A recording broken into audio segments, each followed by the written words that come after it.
가나안 땅 정복 아이성에 대해서 오늘 말씀을 증거하도록 하겠습니다. 지난 시간에 가나안 땅 정복 여리고성에 대해서 첫 번째 말씀을 전했습니다. 앞으로 몇 주간에 걸쳐서 가나안 땅 정복에 대해서 시리즈로 여러분에게 말씀을 증거하려고 합니다. 지난주에도 말씀드렸듯이 하나님께서는 이스라엘 백성들에게 가나안 땅을 정복하라 그렇게 말씀하셨습니다. 그 약속의 말씀처럼 그들은 드디어 이제 모세가 죽고 그 지도자 후계자였던 여호수아를 통해서 하나님은 이스라엘 백성들에게 약속의 땅 가나안 땅을 드디어 주셨습니다. 그러나 그 가나안 땅은 그냥 얻는 것이 아니라 정복해 나가야 된다는 것입니다.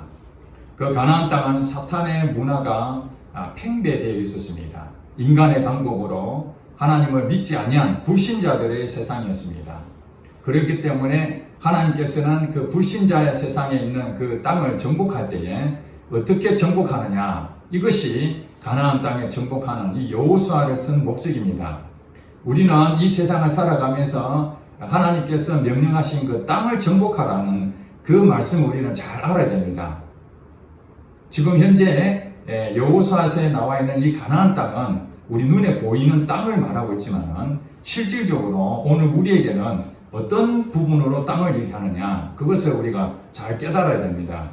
이스라엘 공동체는 믿음의 공동체입니다. 하나님을 믿는 사람은 하나님을 믿는 믿음으로 그 모든 것을 적용해 나가야 되는 것이죠. 그래서 이 땅이라는 것을 통해서 이 땅은 근거리를 말하는 거죠. 우리 삶의 터전이고 뿌리입니다. 여기서 집을 짓고 생활할 수 있는 것이죠.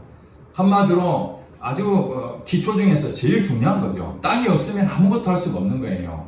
그래서 하나님께서는 이스라엘 백성들에게 이 땅의 가치가 얼마나 소중한지 가장 중요하다는 것을 보여주기 위해서 땅을 정복하라 그렇게 말씀했는데, 오늘 우리에게 주시는 이 땅은 사실은 우리의 현장, 여러분 지금 사회생활 하고 있잖아요. 학교 생활이든지 일터에 있든지 아니면 가정이든지 우리가 소속되어 있는 그 현장이 바로 가나안 땅입니다. 그 가나안 땅에 이 이스라엘 백성들이 들어갔는데 아무것도 없는 것이 아니라 이미 그 땅은 우리가 살아가본 이 사회생활은 다 누가 지배를 하고 있습니까? 사단이 지배하고 있다는 것입니다. 사단의 문화가 모든 영역을 다 지배했습니다. 정치, 경제, 사회, 문화, 그 모든 부분이 정직하지 못하고 부정부패가 심각한 그런 땅이 되었습니다.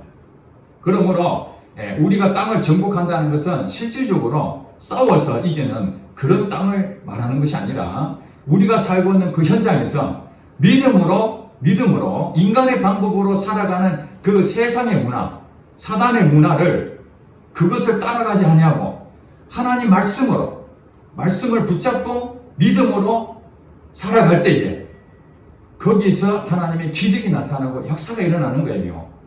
그것이 바로 땅을 정복한다 이렇게 말하는 것입니다. 그래서 여러분들 아마 이런 설교를 많이 들었을 것입니다. 하나님의 나라가 이루어지기를 기도하라. 하나님 나라가 이루어지기를. 예수님께서 주기도문에 나라가 임하시옵시며 나라가 임하시오며 하늘에서 뜻이 이룬 것처럼 땅에서 이루어지기를 원합니다. 하나님의 나라가 이 땅에 임하기를 바라는 것이 뭐냐면은 지금 이 세상의 이 나라는 눈에 보이지 않는 나라입니다. 사단이 지배하는 나라가 있고 하나님이 지배하는 나라가 있는데, 지금 현재 우리 보이지 않는 영적 세계는 사단이 지금 이 땅을 지배하고 있습니다. 그래서 사람들이 다 미혹되어 있어요. 활동하는 그 모든 영역들도 다 지금 미혹되어 있습니다. 그래서 하나님께서는 이스라엘 공동체, 믿음의 공동체, 구약에 있는 백성들은 믿음의 공동체에 하나님의 자녀로 삼은 하나의 모델이잖아요. 그것이 신약을 통해서 오늘 교회 공동체가 육적인 이스라엘 백성들의 믿음의 공동체하고 똑같은 내용이에요.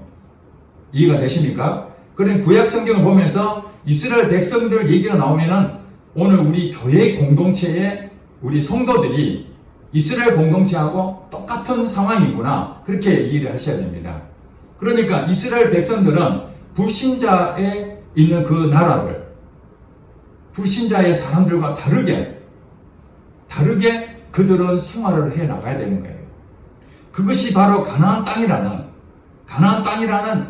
눈에 보이는 것을 통해서 우리에게 가르쳐주는, 오늘 신약을 살고 있는 우리에게는 가나안 땅은 없습니다. 그렇죠? 눈에 보이는 땅은 없습니다. 하나님께서 우리에게 지금 구미를 점령하라. 구미 어디를 점령한단 말입니까? 구미를 점령한다는 것은 구미에 있는 이 눈에 보이는 땅을 점령하는 것이 아니라 사단이 이 구미 땅을 꽉 움켜쥐고 세상 문화로 다 바꿔놓고 부정부패가 일어나는 이렇게 만들어진 것을 하나님은 저와 여러분 이 구미 겨자씨교회를 세워서 이 교회 소속되는 믿음의 공동체 우리가 하나님의 방법으로 이 구미 땅에 부정부패를 몰아내고 정직한 모습으로 하나님을 믿는 믿음으로 하나님 말씀하신 대로 순종하면서 그 땅을 정복하는 거예요. 이것이 정복하는 것입니다. 이해가 되시죠? 그러니까 지난 시간에는 이 여리고성이라는 가나안 땅에 매우 중요한 관문, 통과되어야 될 첫 번째 성이 여리고성이었는데, 지난 시간 말씀드린 것처럼 이 성은 너무너무 큰 성이었습니다. 인간이 봤을 때 그것은 쉽게 공략할 수 없는 성이었어요. 지금 가나안 땅에 처음에 들어와서 이제 정복해야 되겠다라는, 이미 오래전부터 하나님께 조상들에게 이 가나안 땅은 너희에게 줄 것이다, 정복하라, 그렇게 말씀하셨지만 실제로 지금 이 후손들이 가나안 땅에 딱 눈앞에 봤을 때에 첫 번째 보여지는 이 성이 어마어마한 거예요. 요즘 말로 말하면 어마무시한 거예요. 귀가 꽉 질릴 정도로. 좀 작은 것이었으면 뭐 좀 상대를 한번 해보겠다 이런 자신감이 생길 텐데 처음부터 너무 센 놈을 만난 거예요. 완전히 겁에 질릴 만큼 두려움이 떨 수 있을 정도로. 이것이 바로 하나님의 방법이었습니다. 처음부터 너무 쉽게 생각하면은 이들이 겁도 없이 그냥 하나님을 제껴버리고 자기 마음대로 가나안 땅은 어떻게 정복한다고요? 인간의 방법으로 하면 안 되는 거죠. 사단이 주는 방법으로 자기 생각으로 자기가 옳은 대로 가면은 그 다 망하는 거예요. 그래서 가나안 땅은 정복은 철저하게 성령님 인도를 받아야 됩니다. 하나님의 말씀을 듣고 가라면 가고 서라면 서고, 이 공동체가 바로 이스라엘 공동체, 믿음의 공동체였던 것입니다. 그리고 그들은 여리고성, 어마무시한 그 성을 바라볼 것이 아니라 하나님을 바라보고 나가야 된다는 거죠. 이게 믿음의 공동체의 아주 중요한 내용입니다. 그들은 여리고성을 바라볼 때 두려움이 있었지만 하나님께서 여호수아를 통해서 이 여리고성을 정복할 수 있는 방법을 가르쳐 주십니다. 인간의 방법으로 그 성을 어떻게 정복해야 될지 도저히 방법이 없었지만 하나님께서는 너무너무 쉬운 것을 말씀해 주셨어요. 어떻게 한다고요? 그 성을 매일 한 바퀴씩 도는 것이에요. 그리고 마지막 7일째는 7바퀴 돌고, 말도 하지 말고 마지막 7바퀴 돌고 난 다음에 제사장이 나팔을 불면은 그 나팔 소리를 기점으로 크게 외쳐라. 이것이 이스라엘 백성들이 할 일이 딱 그것밖에 없습니다. 하나님이 말씀하시면은 그 말씀에 순종하는 것이 이스라엘 백성들, 믿음의 공동체가 할 일이 그것밖에 없던 거예요. 결국에는 그대로 했더니 나중에 성이 다 무너졌다고 성경이 말씀하고 있습니다. 그래서 대승을 거두었습니다. 엄청난 이 여리고성은 도저히 공략할 수 없는데 기적을 체험하게 된 겁니다. 이스라엘 백성들은 사기충천이 됐습니다. 야, 이 큰 성도 이길 수 있구나. 충분히 가능하구나. 무엇이든지 할 수 있구나. 이 자신감이 생겼을 겁니다. 그런데 이 백성들이 그 놀라운 기적을 체험하고 그 다음에 두 번째에 성을 공략해야 되는데 그 성이 바로 오늘 본문에 읽었던 아이성이었습니다. 아이성. 원래 아이라는 것은 이 어린아이를 말할 때 아이 그러잖아요. 그 아이는 아닙니다. 여리고나 아이나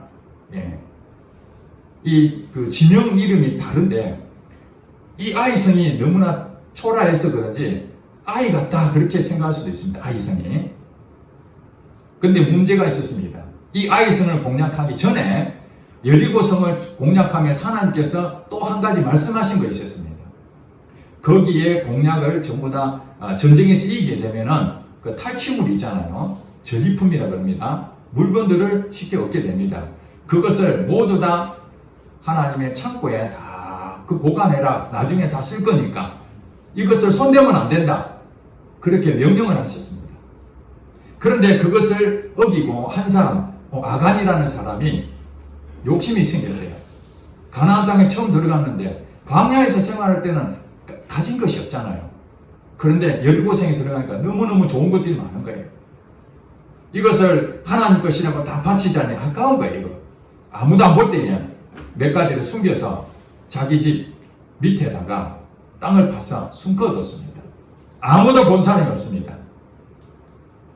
이 사건으로 끝날 줄 알았는데 이제 아이성을 이제 오늘 본문에 보니까 그게 나죠. 1절에 지금 얘기합니다. 이스라엘 자손들이 온전히 바친 물건으로 말미암아 범죄하였으니 이는 유다 지파 세라의 중손 삽디의 손자 갈미의 아들 아간이 온전히 바친 물건을 가졌습니다. 여호와께서 이스라엘 자손들에게 진노하시니라. 이렇게 1절에 설명해 놨는데 요 사실은 하나님은 알고 있던 거예요. 지금 1절은 이스라엘 백성들 아무도 모르고 아간 자신이 숨겨둔 건 자기만 알고 나머지 아무도 모릅니다.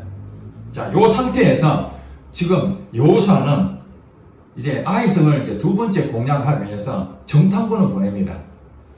가서 지금 상태가 어떤지 확인해봐라. 그러니까 정탐꾼이 그 아이성을 가봤는데 보니까 사람도 그렇게 많지도 않고 여리고성에 비하면 아무것도 아닌 거예요. 초라해 보이는 것이죠. 좀 작은 성이었던 것 같아요.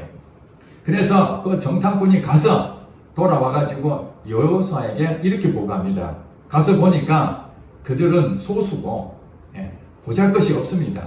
우리 백성들이 다 가면은 오히려 뒤에서 노는 사람도 있을 수 있으니까 괜히 헛수고하지 말고 한 2-3천 명 정도만 가도 충분히 이길 수 있을 것 같습니다.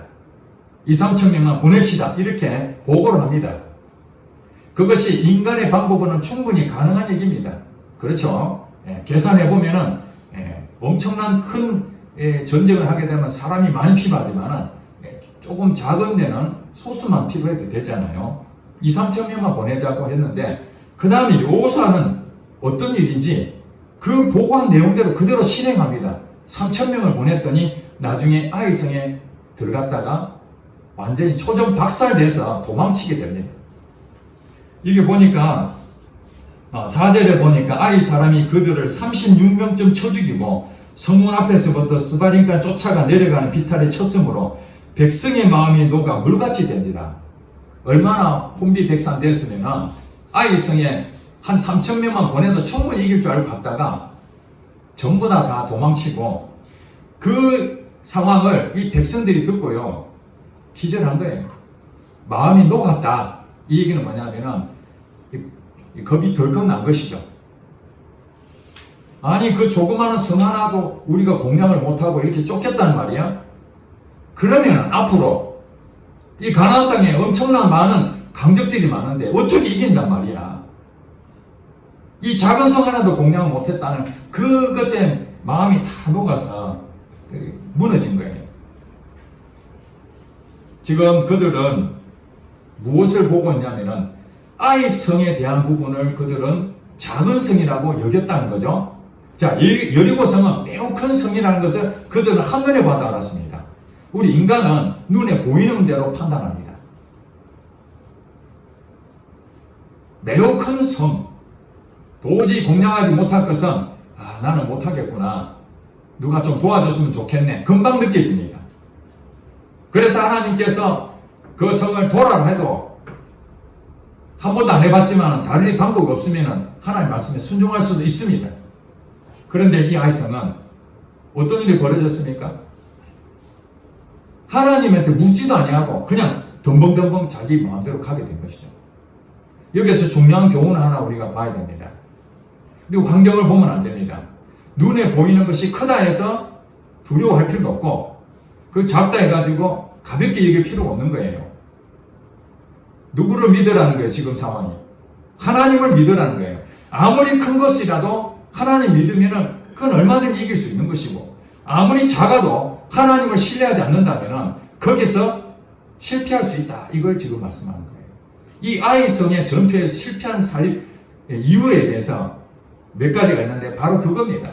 하나님을 신뢰하지 못하면 아무리 작은 것이라 할지라도 그건 이길 수가 없어요. 이 세상의 사람들은 큰 것은 누구한테 도움도 요청하고 그러지 뭐 작은 것은 자기가 뭔가 해보려고 그럽니다.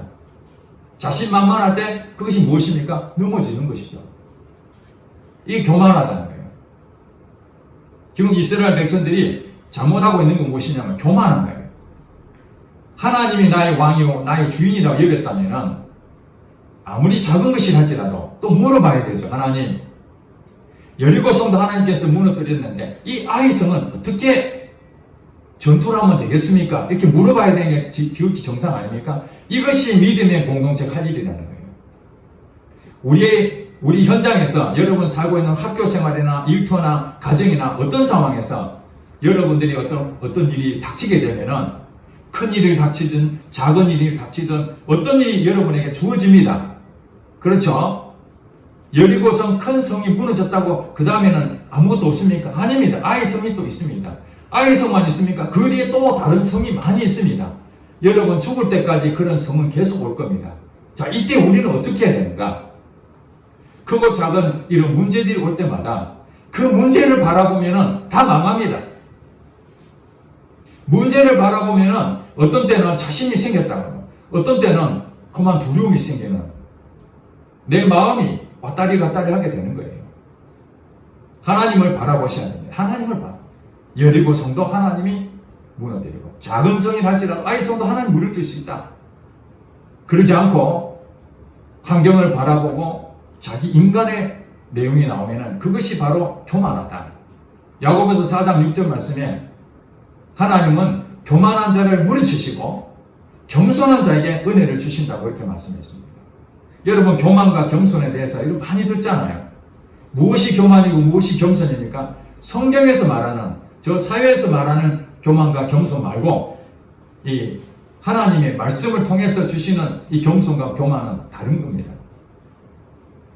이 겸손이라는 것은 내가 하는 것이 아니라 하나님 앞에 하나님 나의 주인이십니다 고백하고 물어보는 거예요.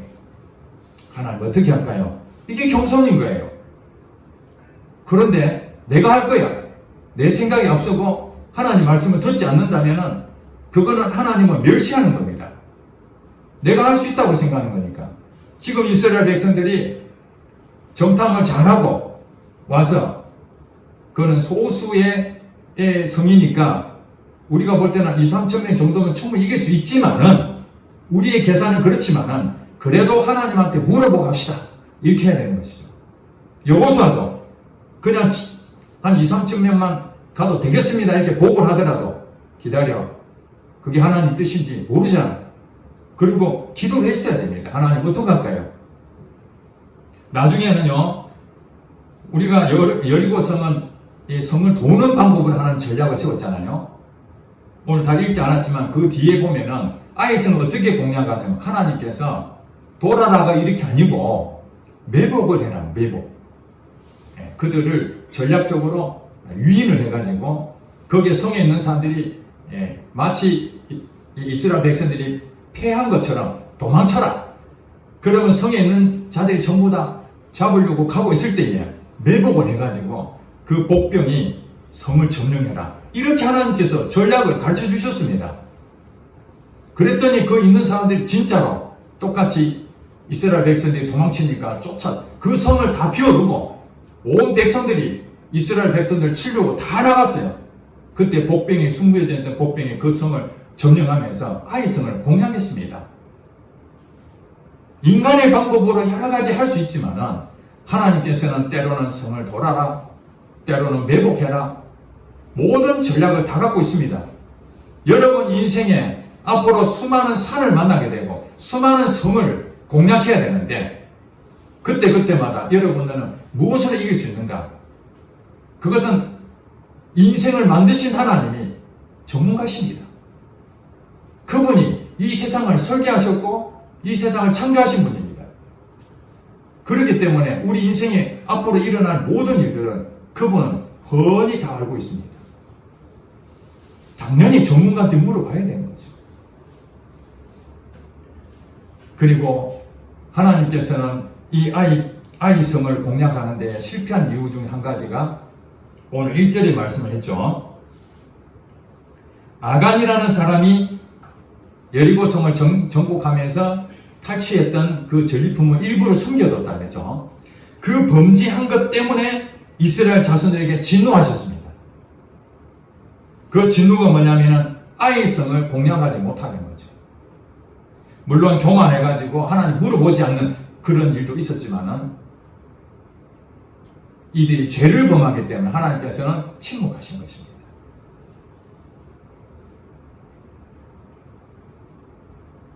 하나님께서는 죄를 범하는 곳에 하나님 함께하지 않는 것입니다.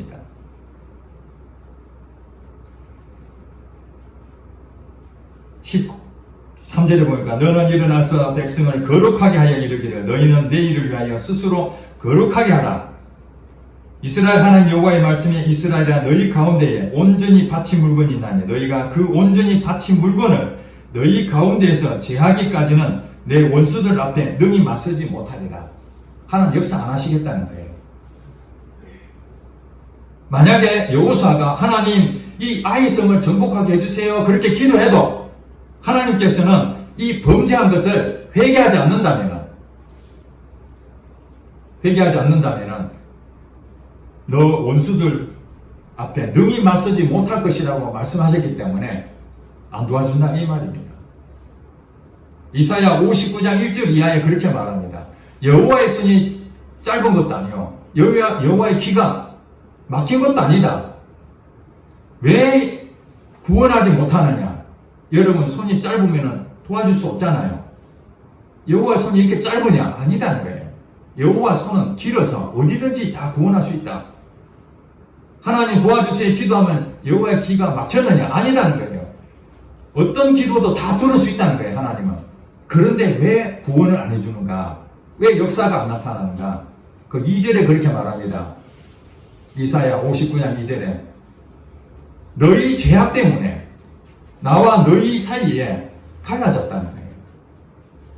벽이 생겼다는 거예요. 하나님은 거룩하신 분입니다. 인간은 거룩해야 됩니다. 그래야 거룩한 상태에서 하나님하고의 관계가 회복이 돼야 하나님이 들으시는 것인데 에덴 동산에 있었던 아담과 하와가 죄를 범하기 전에는 하나님과 같이 이렇게 동거했습니다. 동행했습니다. 그런데 그들이 하나님 말씀을 불순종하고 난 뒤에 죄를 범했죠. 그럼 그들 즉시 그 마음이 더럽혀진 겁니다. 거룩을 잃어버렸어요. 그 다음에 어떤 일이 생겼습니까? 쫓겨났죠. 에덴 동산에서 쫓겨났습니다. 하나님과 관계가 끊어졌다는 얘기입니다. 그렇게 좋은 사이도 죄를 범하니까 하나님과 관계가 끊어지는 그런 일이 생기게 된 것입니다. 아간이 하나님 말씀을 순종하지 못한 그 범죄가 얼마나 큰 죄를 범했습니까? 15절에 보니까 온전히 바친 물건을 가진 자를 뽑힌 자를 불사라. 이 아간을 불사라. 그와 그의 모든 소유를 그리하라. 다 없애버려라. 그가 얻었던 것, 감춰뒀던 것, 그것은 자기 것이라 생각했는데 그것도 전부 다 불사를 없애버리라는 거예요. 여러분, 욕심을 부려서 지금 내가 남들은 아무것도 없는데 자기 혼자만 자기 집에다가 땅속에 지금 좋은 것도 숨겨뒀습니다. 재산을 얻었습니다. 재물을. 얼마나 좋았겠습니까? 사람들이 몰라만 준다면 다 자기 것이었습니다. 그랬는데 하나님께서는 그 거짓을 행하고 속이고 부정직한 그에게는 지금 당장에는 좋은 것이 생겼을지 모르지만 결국 하나님께서는 그를 드러내서 그가 죽고 그 가지고 있는 모든 소유물까지 다 없어진다는 거예요. 불태워버려요. 왜냐? 이는 여호와의 언약을 어기고 아니 물건 하나 숨겨둔 것을 그렇게 가볍게 생각하느냐? 아닙니다. 여호와의 언약을 어기고 이스라엘 가운데에서 망령된 일을 행했다. 이게 왜 이렇게 중요하냐? 자 보세요. 자 가나안 땅에 막 들어갔습니다. 이제 처음이에요. 처음. 여러분 첫 번째가 굉장히 중요한 겁니다. 사단이 여러분에게 유혹을 합니다. 부정직한 행동을. 괜찮아. 남들도 다 하는데 봐, 옆에 너희 친구도 하고 다 하잖아. 왜 너는 너만 깨끗해? 괜찮아 해.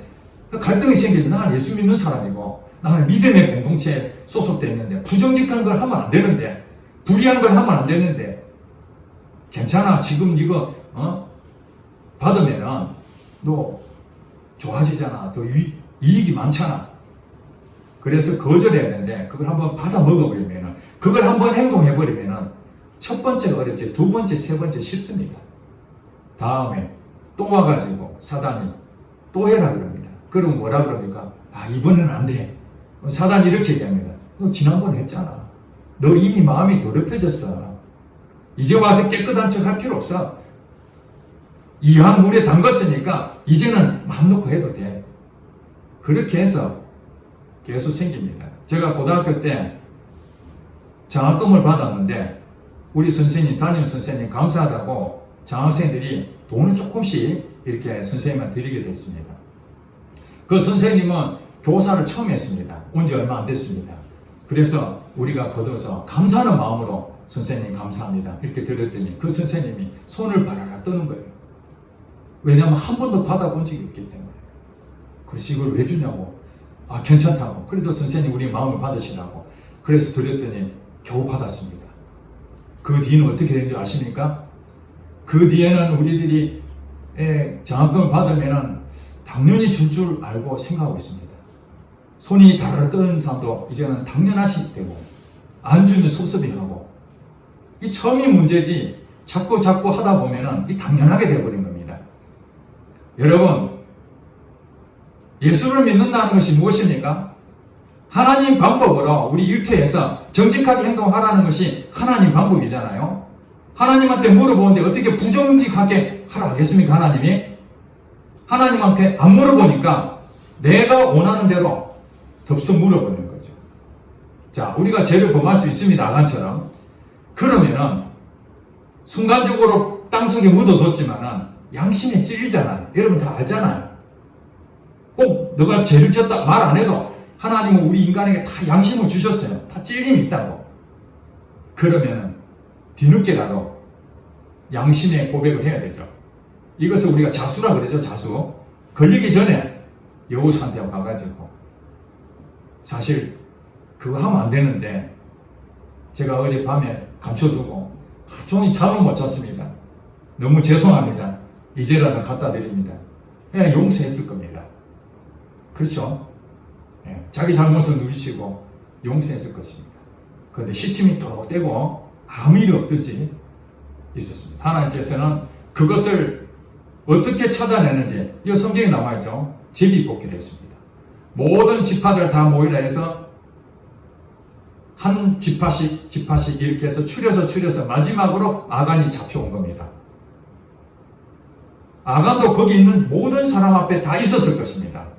자, 제비뽑기를 하니까 어떤 지파 나와 나머지 다 집에 가. 또 뽑으니까 그 뒤에 자기 부모님 이렇게 전부 다 하면은 아간이 자기는 알잖아요. 가져간 것을. 그때라도 해야 되는데 끝까지 시침을 뗍니다. 여러분들이 부정직한 것을 여러분들이 양심에 찔려서 문제가 된다면 어떻게 해야 된다고요? 속히 그것을 토해내야 됩니다. 그게 살 길입니다. 그런데 그것을 끝까지 움켜쥐고 다 모를 거야. 내가 어떻게든 해보겠다. 그러면은 하나님께 역사 안 하신다는 겁니다. 이게 중요한 거죠. 역사 안 하십니다. 회개하라. 그래가지고 제비뽑기에서 다 드러내서 결국에는 그가 죽고 그 가족하고 돌에 맞아 다 죽고 불에 타 죽은 큰 문제가 생기게 된 것이죠. 만약에 아이성에서 대성을 거뒀다면 이스라엘 공동체는 아무 일이 없었을 것입니다. 그런데 이스라엘 공동체의 첫 번째 사건, 부정직한 행동으로 이스라엘 공동체가 이제 믿음의 공동체로 가나안 땅을 정복해 가려는 첫 번째, 여기서 부정직한 행동한 것을 하나님께서는 이거 이스라엘 전체에 다 경고를 해야 되겠다. 이래서 물건 하나 훔친 거 가지고 뭘 그렇게 대단하냐 이렇게 생각하지 아니하고 하나님의 언약을 어기는 것은 얼마나 큰 대가를 치르는지 모른다는 것을 보여준 것이에요. 이스라엘 백성들은 아간을 통해서 이스라엘 공동체 전체가 아이성에서 실패하는 그런 경험을 하게 됐잖아요. 그러면 다음에 어떻게 됩니까? 하나님 말씀을 어기게 되면 내 때문에 우리 이스라엘 백성들이 고통을 당할 수 있겠구나. 그러면 안 되지 않나? 내 때문에 우리 가족이 고통을 당할 수 있겠구나. 그런 생각을 갖게 되는 거예요. 이것이 신약으로 딱 넘어오면 교회 공동체 초대교회도 그랬습니다. 성도들이 어렵고 가난한 사람 많이 있으니까 전부 다 십시일반 성령의 감동으로 자기 집을 다 팔아가지고 돈을 가져오게 됐습니다. 너도나도 가져오니까 아나니아와 삽비라는 이 초대교회의 성도였는데 자기도 집이 있었던 것 같아요. 그래서 그걸 다 팔고 그것을 사도들 앞에 갖다 줘야 되는데 아까운 거예요. 이거 다 줘버리면 어떡하지? 아까우니까 얼마를 감춰두고 일부를 교회에다가 냈습니다. 헌금했죠. 하나님께서는 베드로를 통해서 그 사실을 금방 눈치챘습니다. 아가는 자기가 아무도 본 사람이 없으니까 설마 내가 되겠나 했지만 하나님께서는 제비뽑기를 해가지고 아간을 잡아냈잖아요. 마찬가지로 아나니아와 삽비라는 아무도 본 사람이 없으니까 괜찮겠지 했지만 하나님께서는 성령으로 베드로에게 가르쳐 주셨습니다. 아나니아와 삽비라가 그 돈을 감춰줬다. 즉시 물어봤죠. 이게 전부 다냐? 예, 전부 답니다. 아무도 모르는 줄 알고 전부 답니다. 너는 어찌하여 그걸 네가 안 내도 되는데 낸다고 해서 왜 속였느냐? 속인 것은 너 자신을 속인 것이 아니라 성령을 속인 것이다. 이 교회 공동체의 첫 번째 사례로 거짓을 교회 공동체에 전부 다 뿌리는 첫 번째 사례가 되니까 하나님께서 죽여버린 거예요. 그 부부를 다 죽여버립니다. 우리가 볼 때 얼마든지 숨길 수 있잖아요. 헌금을 해야 되는데 아까워가지고 11조를 안 낼 수도 있고 딴 데 쓸 수도 있고 여러 가지 할 수 있는데 오늘 아나니아 삽비라처럼 다 죽어버리면 어떻게 예수를 믿겠습니까? 첫 번째가 중요하다는 거예요. 여러분들 어떤 부분에서 원칙을 세우셔야 됩니다. 내가 하나님 말씀이라면 내가 모든 것을 다 첫 번째로 삼아야 됩니다. 그러지 않는다면 어떤 부분이 온다면 마음에 그래 그 정도는 하지 이러면 그 다음에는 쉬워요. 그냥 다 넘어갑니다. 그냥 말씀을 정리합니다. 오늘 이 아이성에 대한 실패는 뭐냐? 죄를 범한 것은 하나님께서 도와주지 못한다. 그럼 여러분들이 어떤 일에서 잘 안 되면 뭘 생각해야 되냐? 빨리 여러분들이 내가 죄가 있는 것을 먼저 살펴야 됩니다. 혹시 내가 잘못한 거 없는가? 이거 제일 먼저 살펴야 됩니다. 그래서 지금 하고 있는 내가 그 일이 정직한 일인가 부정직한 일인가 이것을 바라봐야 됩니다. 내가 욕심으로 한 것인지 하나님한테 물어보지도 않고 내 마음대로 한 것인지 그런 것들을 다 확인해 봐야 됩니다. 아이성은 뭐라고요? 자기 마음대로 했잖아요. 이 교만은 죄를 범한 것이죠? 안 도와준 것입니다. 묻지도 않죠? 그냥 안 도와주신 것입니다. 죄를 범했죠? 안 도와주신 것입니다. 그럼 반대로 하면 되죠? 죄를 범하지 아니하고 정직하게 행동하고 겸손하고 하나님 말씀대로 순종하면은 하나님 말씀대로 순종했는데 잘 안 된다. 그럼 기다리라는 거예요. 갈라디아서 6장 9절 말씀 우리가 선을 행하되 낙심하지 말지니 포기하지 아니하면 때가 이르면 거두리라. 정직하게 하나님 말씀대로 했는데도 잘 안 되는 것은 그것은 하나님께서 우리 징계하는 것이 아니라 기다리라는 거예요. 더 좋은 것을 주시려고 기다려라. 근데 부정한 방법으로 욕심을 부리고 하나님이 말씀 듣지 아니하고 행했는데 잘못됐다. 어떻게 하라고요? 빨리 회개하라. 빨리 회개하고 그 모든 것을 정상적으로 원위치 해라. 지금 하던 것을 멈추고 가지고 있으면 빨리 다 없애버리고 하나님 앞에 바로 서라. 그러면 어떻게 된다? 하나님께서 다시 일을 하신다는 거예요. 이것이 아이성에서 실패한 이유입니다. 여러분 땅을 정복하는 것이 쉬운 일이 아닙니다. 그러나 우리에게 주시는 건 다 어렵지만 한 가지만 잘하면 됩니다. 하나님의 말씀대로 따라 순종하면 모든 부분이 합력과의 선을 이루어 가시는 줄 믿습니다. 기도하겠습니다.